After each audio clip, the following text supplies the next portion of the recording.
இல்லைங்களா? இந்த அதிகப்படியான ரத்தத்தில் கலக்கக்கூடிய சர்க்கரை தான் சர்க்கரை சத்து. இதை நம்ம கண்ட்ரோலாக வச்சுக்கணும் அப்படின்னா சித்தர்கள் சொன்னது தான், அரை வயிறு சோறு, கால் வயிறு காற்று, கால் வயிறு தண்ணி இருந்து சொல்கிறாங்க இல்லைங்களா? அப்போ உணவு, தண்ணி, காற்று இப்படி தான் வச்சுக்கிறணும். சாப்பிட்டுட்டு நம்ம இரவு தூங்க போகும்போது அரை பட்னியோட போய் படுங்கிறாங்க. அப்போ எப்படி நம்ம சாப்பிட்டுக்கணும்? வர மாட்டேங்குது சார். ஆமாம், அப்போ ஃபுல் கட்டு கட்டிட்டு சாப்பிட்டுட்டு அப்படியே வளர்த்துக்க வேண்டியதான் பிரச்சனைங்க.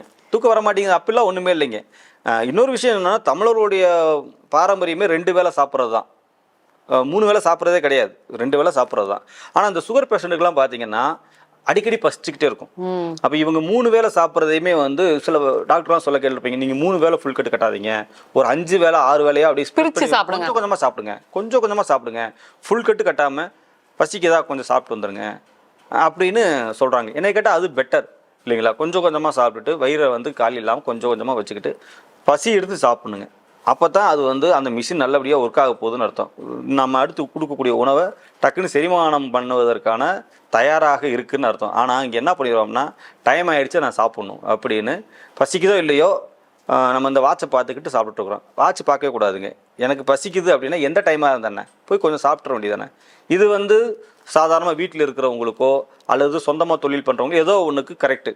ஒரு கம்பெனியில் ஒர்க் பண்ணுறாங்க அப்படின்னா அவங்க லஞ்ச் ஹவர் ஒரு 1:30 to 2, 1 to 1:30 இந்த மாதிரி லஞ்ச் ஹவர் வச்சுருக்கிறாங்க அப்படின்னா அவருக்கு 11:30 மணிக்கே பசிக்குது. சுகர் பேஷண்ட்டு என்ன செய்வார்? அந்த 1:30 மணி வரைக்கும் வெயிட் பண்ணணும். இந்த நேரத்தில் அவர் என்ன செய்யுது, பசிக்கின்றதுக்காக ஒரு டீ டீயை குடிச்சிடறாரு. பசி நேரத்தில் டீயை குடிச்சிட்டா அப்படின்னா உணவு நேரத்தில் அவர் என்னத்தை சாப்பிடுவார்?